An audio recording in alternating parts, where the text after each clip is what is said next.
Tonight on CTV News at 6, the big dig out finishes Phase 1. Residential street clearing is around the corner after an exceptionally white Christmas. We have been working pretty much constantly for the last 20 days. Dangerous person alert. Parts of eastern Alberta warned after a deadly shooting in Saskatchewan. All day, Saskatchewan RCMP police officers have been actively searching for the 2 suspects. And from outbursts, So f***ing rude. F*** you, Joanne, right? F*** you.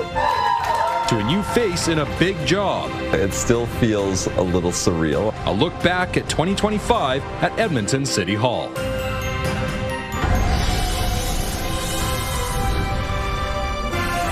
CTV Edmonton, local breaking news with Jeff Hastings. Good evening. After days of heavy snow, the city is now getting a little help from Mother Nature to clear the roads in the form of above-zero temperatures. Even with a bit of a melt, the city says it'll take more time to clear priority roads. Only then will plows and graders head into residential areas. Evan Kenny has more on what's next for city streets. Noon on December 31st, the Phase 1 parking ban will end. As 2025 comes to a close, so is the current Phase 1 parking ban. Soon, a new group of Edmontonians will have to move their cars from city streets. How soon is still up in the air.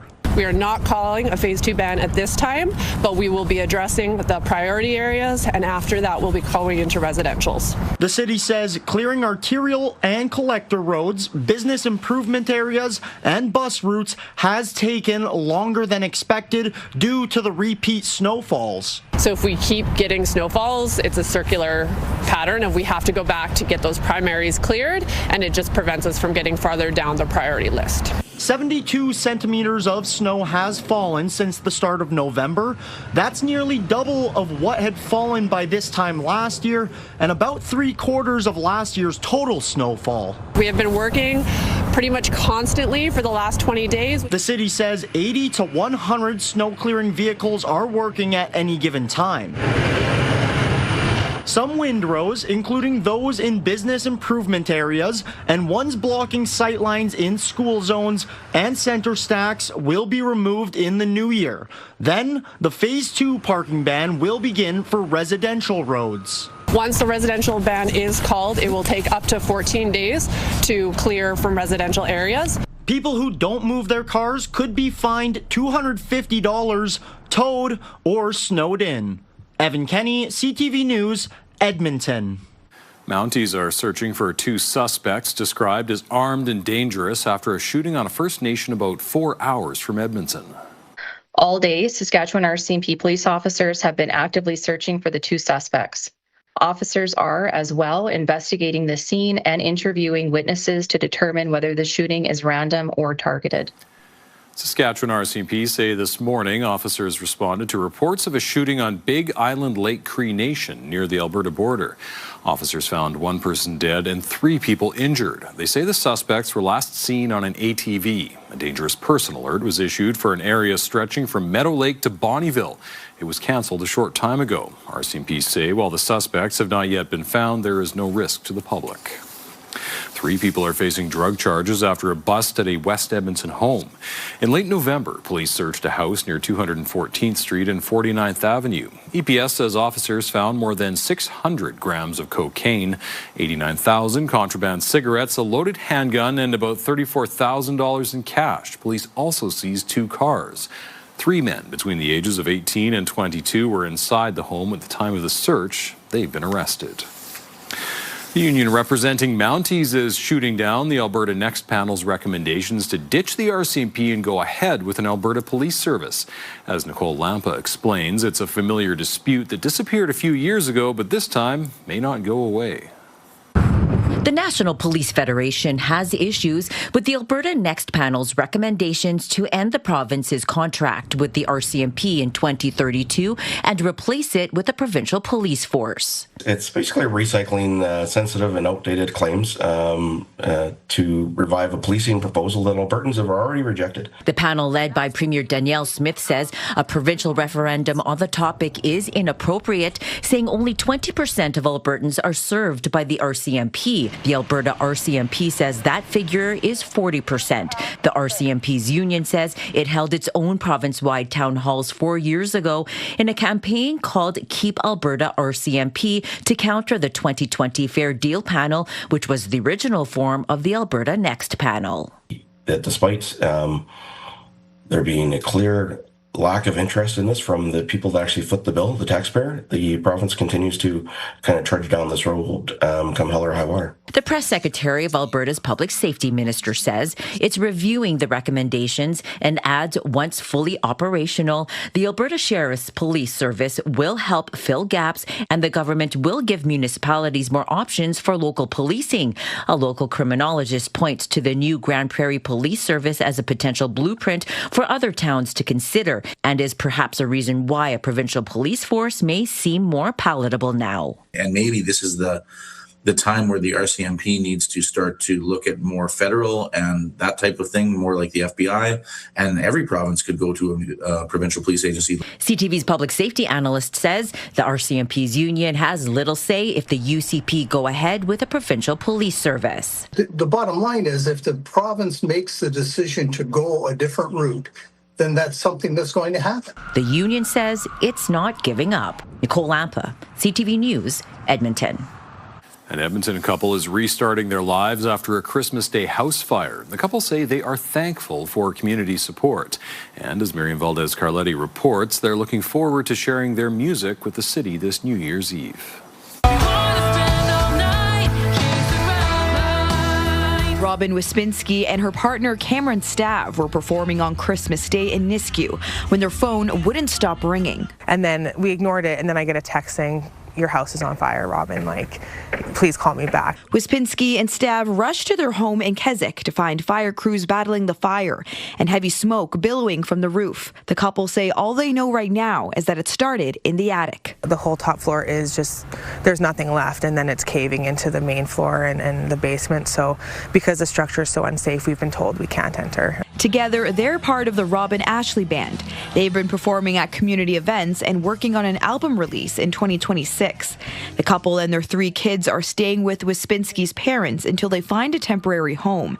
In the meantime, they're rebuilding their life from scratch. We went to take a shower that night and realized that we don't have anything to put on after we get out of the shower, so that was, a little bit of a shock. Everyone's been so supportive, and we've had friends lend us clothes and stuff like that. What items in their home are salvageable is unclear, but they are hoping to recover items with sentimental value. I'm really hoping that my guitars survived the fire and the water. I just have letters from my grandfather who passed in 2018, and I think for me those are the things that I just hope are okay. A GoFundMe page for the couple has raised more than $17,000. Some of the money that was supported or given to us right after the incident literally was used at Costco. They're looking forward to a fresh start in the new year, including performing at Churchill Square on New Year's Eve. It will be a really good distraction just to enjoy some music and some fun and community, which is, a way that we can, give back music to people who've been supporting us.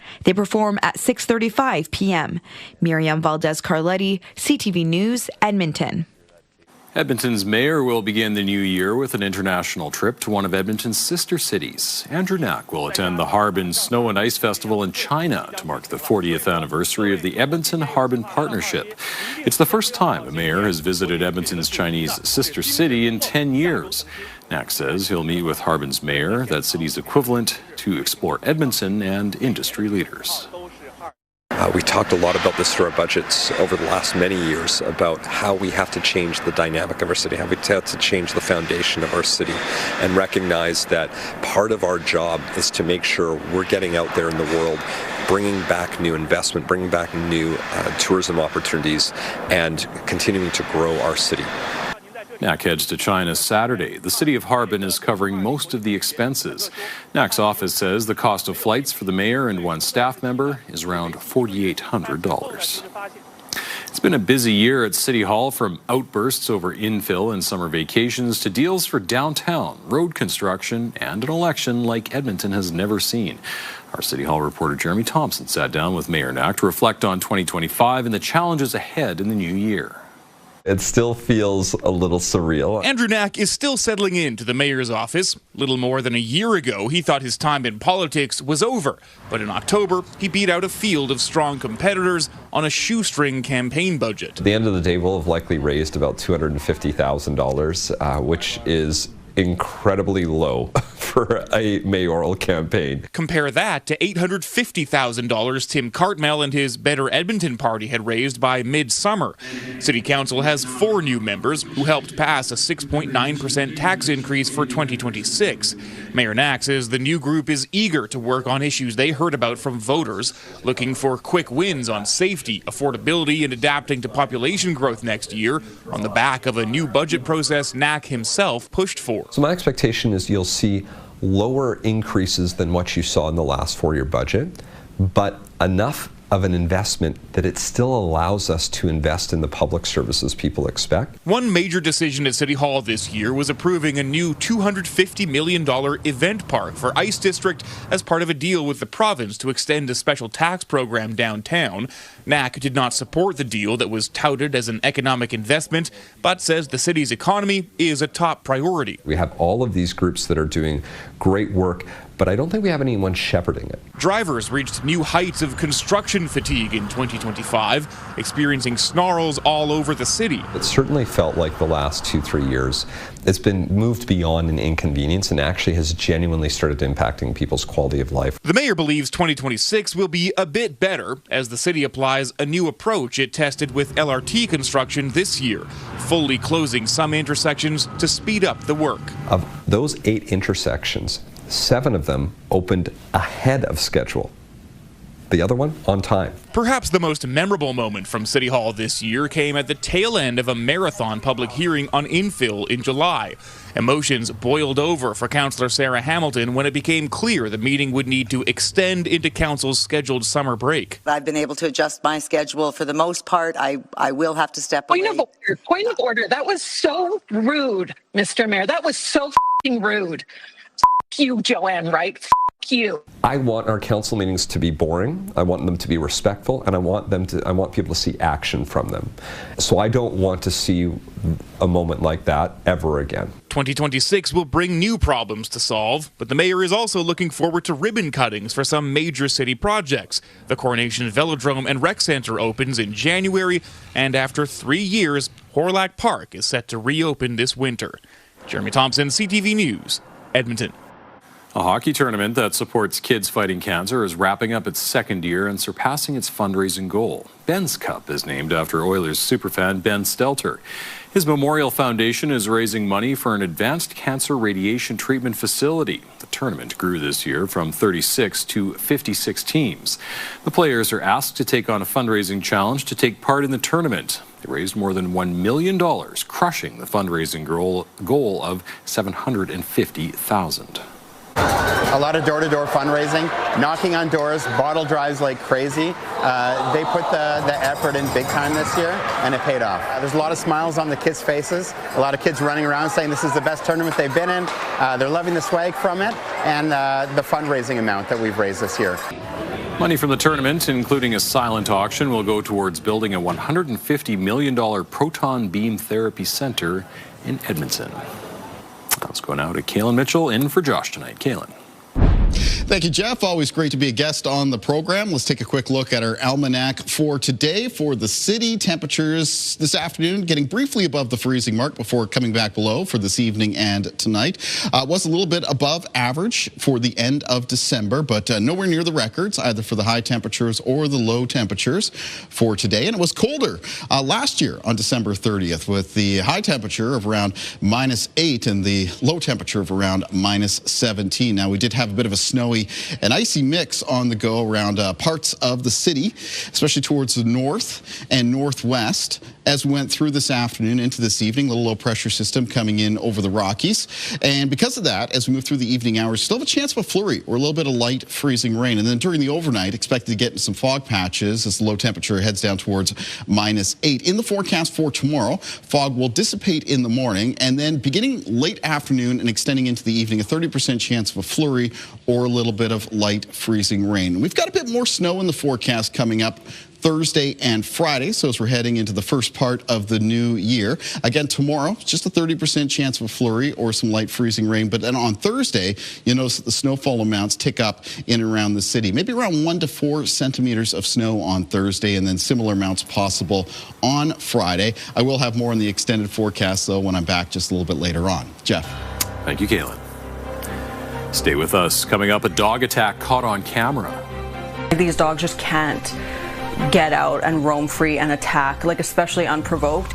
A woman now searching for the owner of the animals that attacked her dog. Also next. I fear that I'm beyond the point of returning to normal life. The death of a man in an Edmonton ER has another Albertan raising concerns about his own wait for medical care.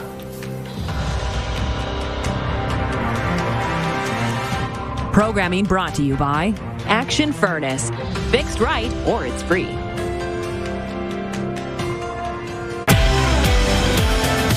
Wednesday on your morning, we wrap up 2025 in the right way. It should be a warm evening to take in the fireworks. We'll show you early celebrations also from around the world starting at 6. Your Morning Edmonton, weekdays. Programming brought to you by James H. Brown Injury Lawyers, the heavy hitters of injury law.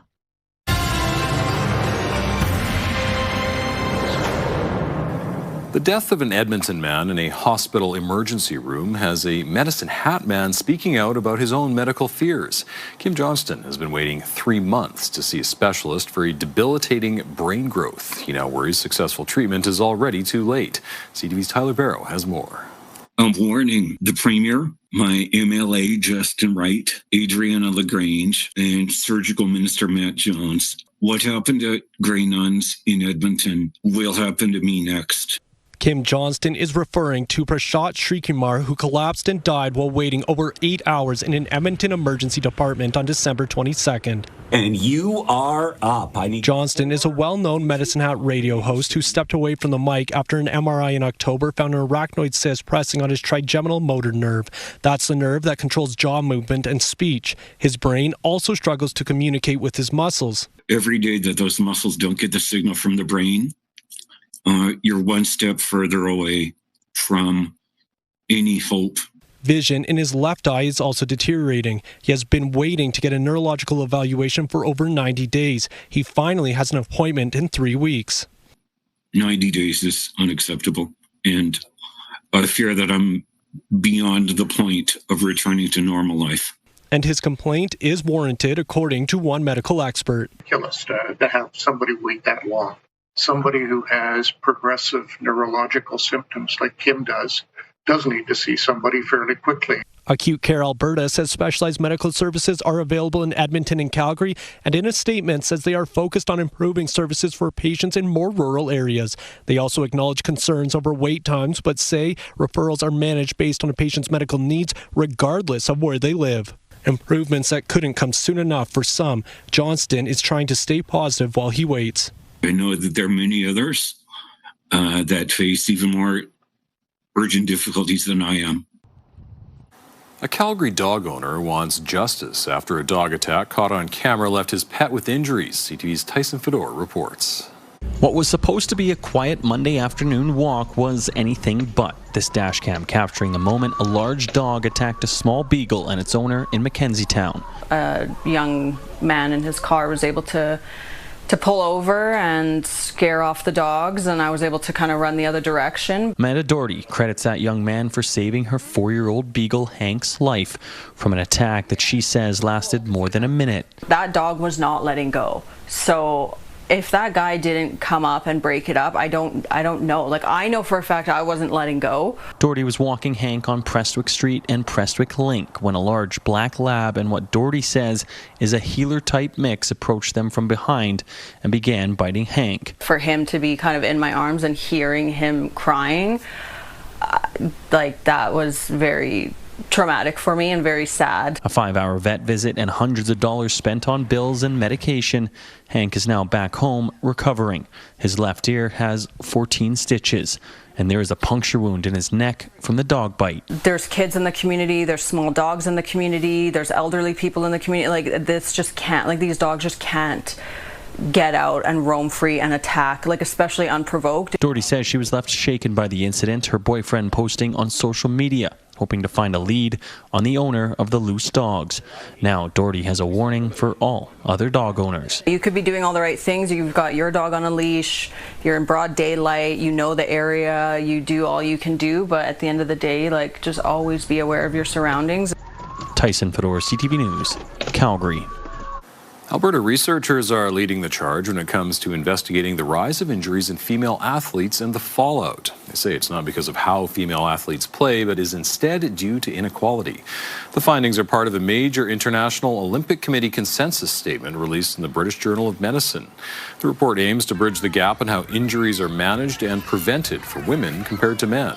Injuries often carry long-term consequences, including mental health challenges, obesity, osteoarthritis, even poor academic performance. Researchers cite it as the main reasons why women and girls drop out of organized sports. I think this consensus statement, it's not the finish line. This is actually kind of the start, and we need to really work at getting this information out to athletes, to coaches, to parents, and to those end users that it'll benefit the most. Recommendations include making more equipment specifically for the female body and equal access to training facilities and coaches. A skating club in southern Alberta is recognizing community members who dedicate their time to volunteering. The Nanton Skating Club is recognizing 12 dedicated volunteers in a calendar. These are some of the 12 men featured on the calendar for next year, voted on by the community. Photos range from the farm to the golf course and ice rink. Mr. August is featured in a bathtub with rubber ducks in honor of the rubber duck race held every August-long weekend in Mosquito Creek. I really think it's an awesome way to raise some money for one of the local clubs. It's nice to be recognized, but it's also one of those things, is it a trick? Not only do people want to buy this calendar because it's funny, it's a little bit cheeky, and we have these really handsome guys in our calendar, but they just want to support the club. More than 150 calendars have been sold. Stay with us. Up next, rewinding back to a time before streaming. It's fun to show off new tapes that you got and see what other people are collecting. An inside look at Edmonton's growing VHS collector scene among all ages. Programming brought to you by Action Furnace. Fixed right or it's free. Programming brought to you by James H. Brown Injury Lawyers, the heavy hitters of injury law.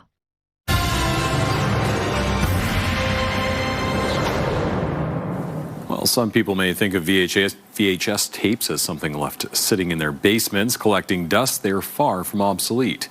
VHS is making a comeback in Edmonton, and not just among those old enough to be nostalgic for it. CTV's Connor Hogg has more.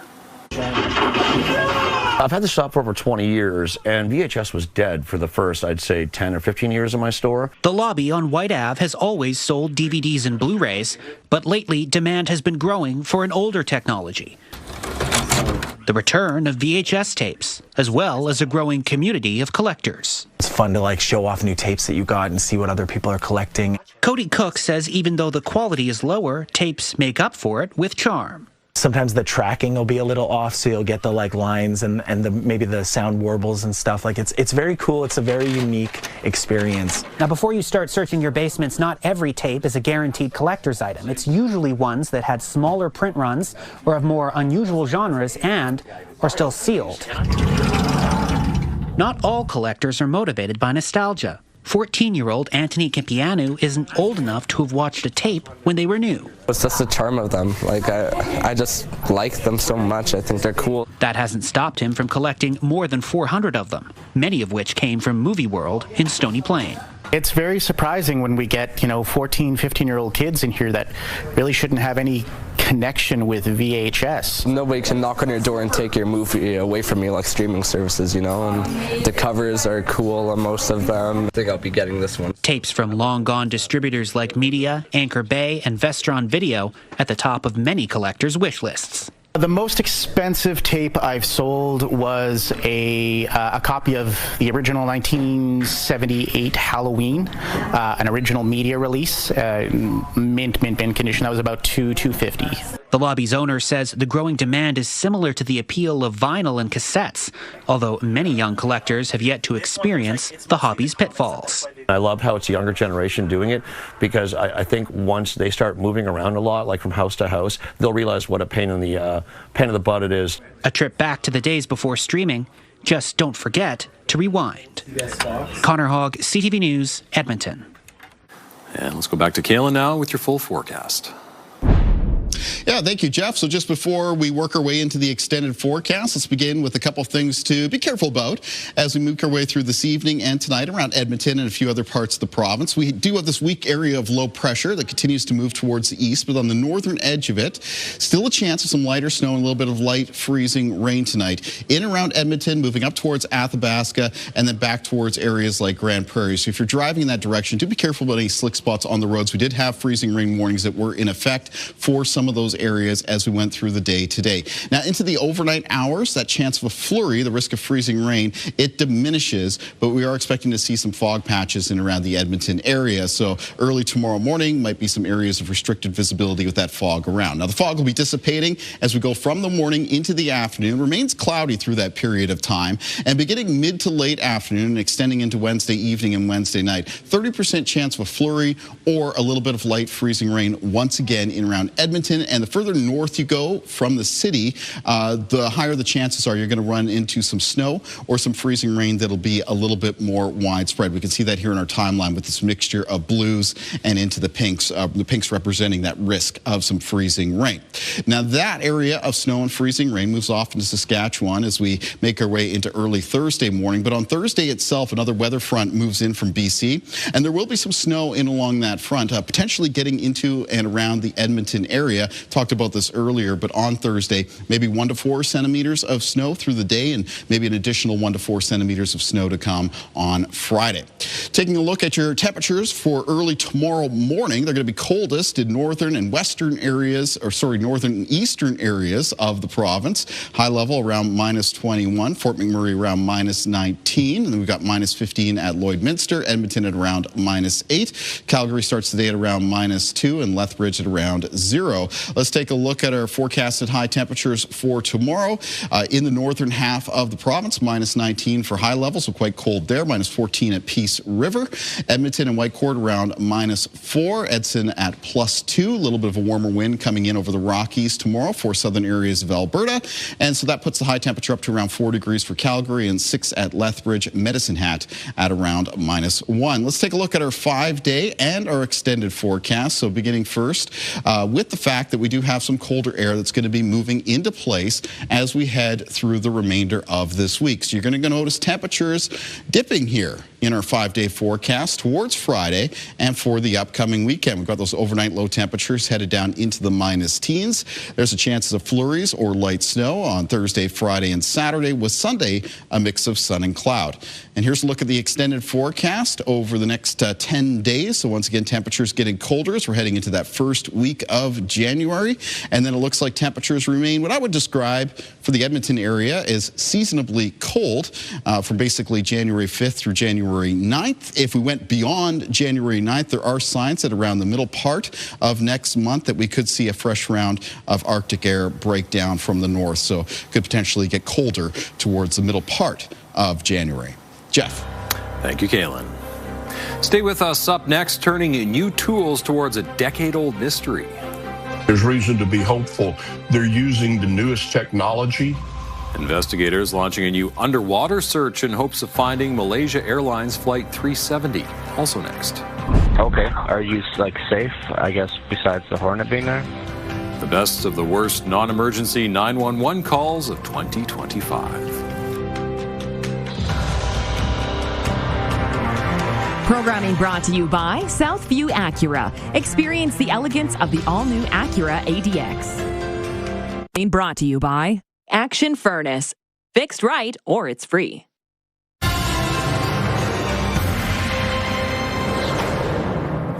A new search is underway for a plane that vanished without a trace more than a decade ago. There were more than 200 passengers on board Malaysia Airlines Flight 370, including 2 Canadians. As CTV's John Vanavalli Rao reports, advanced underwater drones are being used to try and find some answers. The newest search is taking place far out off the coast of Western Australia, with Ocean Infinity, a British-American deep-sea robotics company, using underwater drones that can dive up to 6 kilometers below the surface in the hopes of finally finding Malaysian Airlines 370. There's reason to be hopeful. They're using the newest technology. They're at a good time of year, and they know where they have searched previously. The Boeing 777 jet took off in 2014 on a flight from Kuala Lumpur to Beijing. On board more than 200 passengers, including this pair of Canadians. The last thing heard from the plane was sent to air traffic control 38 minutes into the flight. Radar showed the jet made a sudden turn to the west, then south over the Indian Ocean, never to be seen again. Though debris washed ashore on a French island and along Africa's east coast.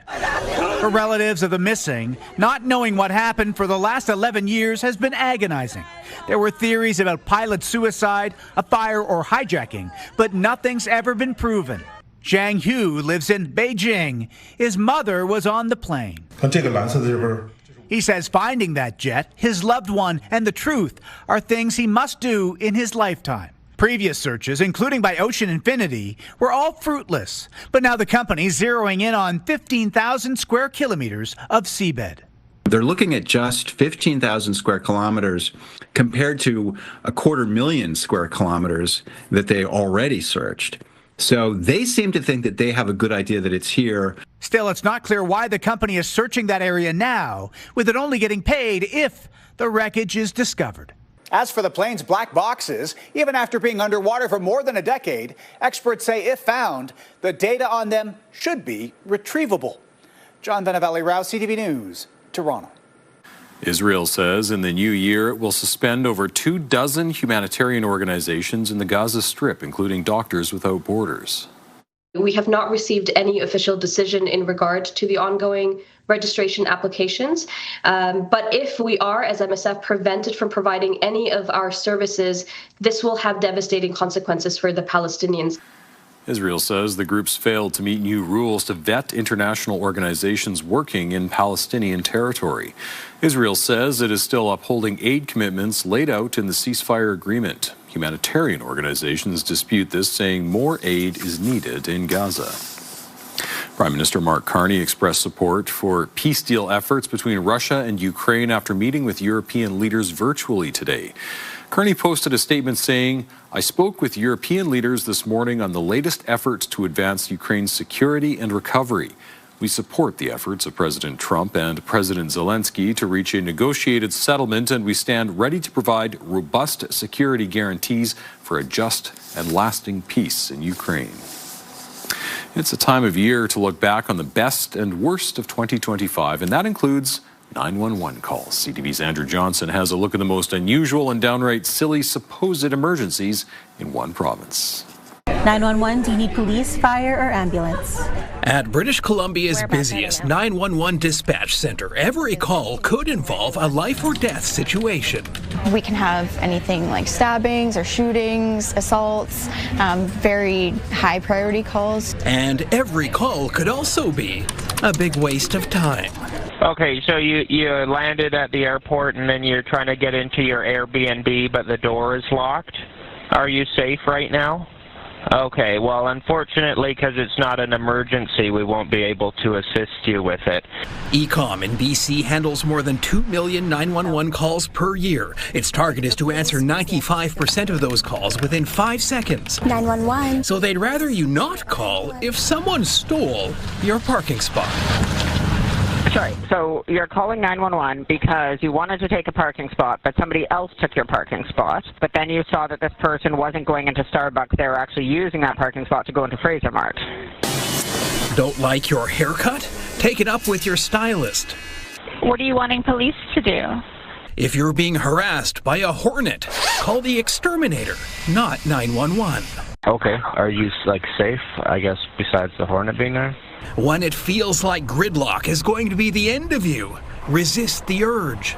You don't call 911 for a traffic report. That's inappropriate use of this. Finally, it can feel life or death if you're about to miss your flight, but first responders can't do anything about your oversized carry-on. Well, unfortunately, the police can't help you with that. If that's the rule of the airline, you have to follow the rule of the airline. Honorable mentions this year go to the person who was looking for emergency help when their dishwasher wouldn't work, and the caller who was upset Walmart wouldn't allow them to return their air fryer. Stay with us. Up next, a deal reached on a soccer no-show. I think you gotta have realistic expectations that athletes on team sports don't play every game. Why some fans are having trouble taking a class action settlement seriously.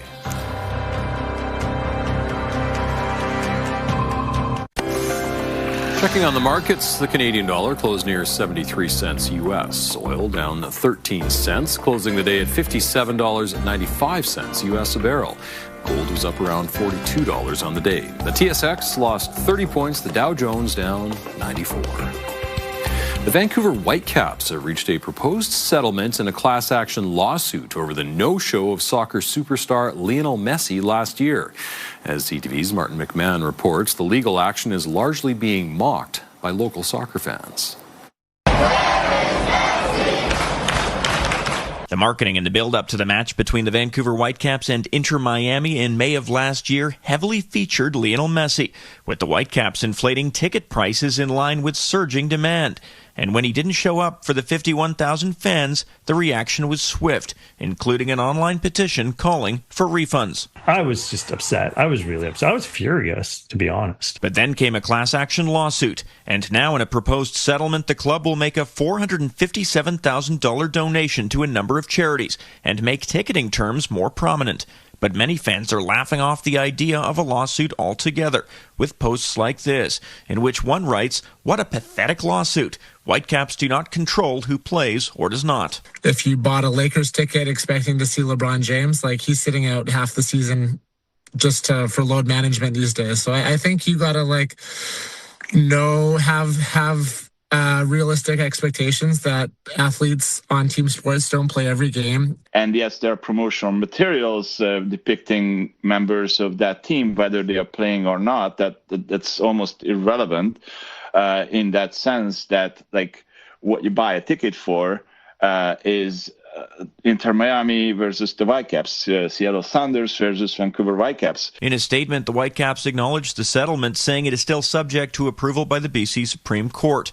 While nobody was thrilled to miss out on seeing Messi, fan Zach Berman says he used the situation as a teaching experience for his young children. There's little lessons for the kids there as well. That's, things don't always turn out as expected, and that doesn't mean it has to ruin the experience. It can still be a good time. So they're a little sad, but it was still such a great game that their memory was a good one. Under the terms of the proposed settlement, the Whitecaps will not pay anything to fans who attended, with all funds going to charity.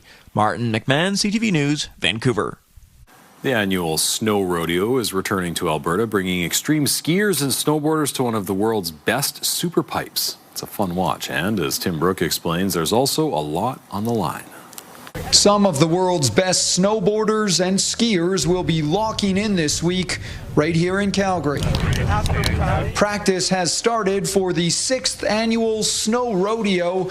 It'll be laying claim to the halfpipe at Winsport Canada Olympic Park from Thursday to Saturday. Basically, you have this big snow ditch, and they are taking speed into the walls and try to fly up as high as they can in the air, doing some pretty crazy spins and tricks and some cool grabs. It's a pretty gravity-defying event, kind of legendary in the snow sport world for sure. And it means just a little bit more this year as athletes scramble to qualify for next year's Winter Olympics. It's super fun to watch. It's a great atmosphere.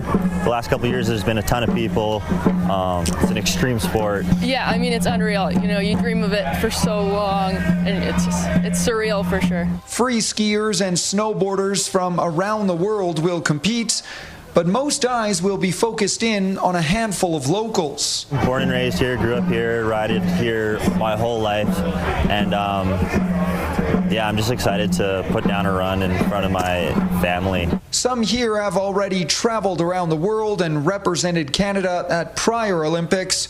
Still, they all tell us they mark the snow rodeo on their calendar. I think it's such a fun event and cool for Calgarians to come out and be able to watch this, because it's not often you have a bunch of World Cup athletes training in this pipe. The free events kick off on Thursday. Riders can't wait. I mean, we compete for you guys, we compete for the fans, we compete also for ourselves, but we like to put on a show for sure. Tim Brooke, CTV News, Calgary. Coming up, bird watchers flocking to BC to catch a glimpse of a rare visitor. It's the first record of this bird in Canada.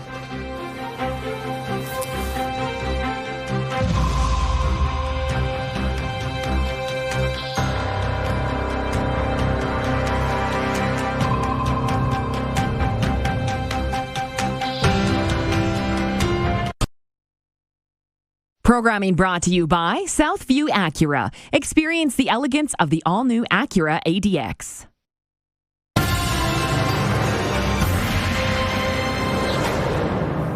Birdwatchers have crossed the country, even the border, hoping to catch a glimpse of a rare bird spotted in a Vancouver park. CTV's Shannon Patterson reports. See that little brown and white bird on the branch? It's a taiga flycatcher, and it's not supposed to be here. It's the first record of this bird in Canada. I think there's a few records in the U.S., but it's generally it stays in Asia. It was first spotted by a local birder at Vancouver Sunset Beach Park on Christmas Day. Walking along Beach Ave on the sidewalk, I noticed this tiny little bird just flying near the base of trees and lower branches. So I took some pictures, sent them to some friends, and they started messaging me back like, oh my goodness, that's a taiga flycatcher, that's super rare. Word spread in the birding community, and in the past several days, people have crossed the country. I'm from the Hamilton area in Ontario. And even the border to watch and photograph it. I live in Seattle, and I drove up today. It's super rare, and if you track birds, this is a great chance to see something that you may never see unless you travel to the country where it actually lives. It's a mystery how the taiga flycatcher, which breeds in Russia and Mongolia and typically migrates to India and Thailand, ended up right here at Vancouver Sunset Beach Park. But there are some theories. I mean, it could be the migration pattern was thrown off and it went the wrong way. It could be ship assisted. It could be, there's many theories. And unless you can interview the bird, I don't think you're going to find out how it got here. For bird watchers from this part of the world, it could be their only chance to tick this particular species off their list. Tell me how it felt getting to see it after flying all this way. Oh, it was thrilling. It was thrilling. It really made my day. It was absolutely fabulous. And I've come back a second day to spend some time with it. I mean, it's always awesome to see a new bird, but it's a little intense because there is a mob of people here and it kept moving. It's kind of a workout and your adrenaline's pumping because you're able to see it and then you want to get good photos of it. But yeah, it felt great.